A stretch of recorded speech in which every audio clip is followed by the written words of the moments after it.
Le jour où on a décidé de disperser les cendres de papa, ça a été en fait vraiment une journée particulière, une journée heureuse. On a eu de la chance, on s'est réunis avec toute la famille et nous nous sommes rendus à la campagne, pas loin de la maison où il est né, pour une promenade, tous ensemble.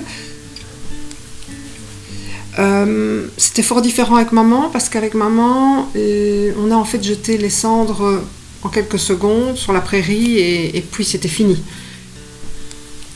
Ici, on s'était un petit peu renseigné et sur internet, on avait trouvé le tolat, qui en fait est une urne qui est placée au bout d'un bâton de randonnée. Les cendres se trouvent dans l'urne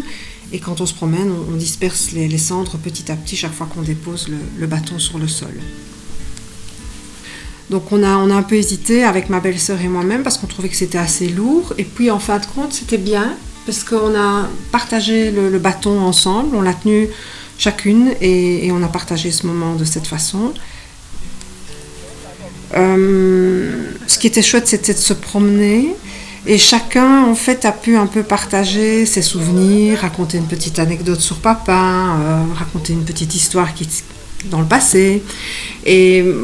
aussi se dire que papa avait été vraiment quelqu'un de très gentil avec nous, qu'on lui doit beaucoup, qu'il avait une très belle vie et que ce partage de souvenirs tout en se promenant pour son départ vers l'autre monde, c'était vraiment un bon moment, une façon de lui dire au revoir dans la nature, près de chez lui, tous ensemble, calmement, en prenant notre temps. Et c'est vrai qu'aujourd'hui, quand on y pense, on se dit qu'on a vraiment en fait passé un bon moment, que c'était un moment émouvant et particulier pour nous tous, cette façon de lui dire au revoir avec le tolat et en se promenant, tous ensemble, simplement.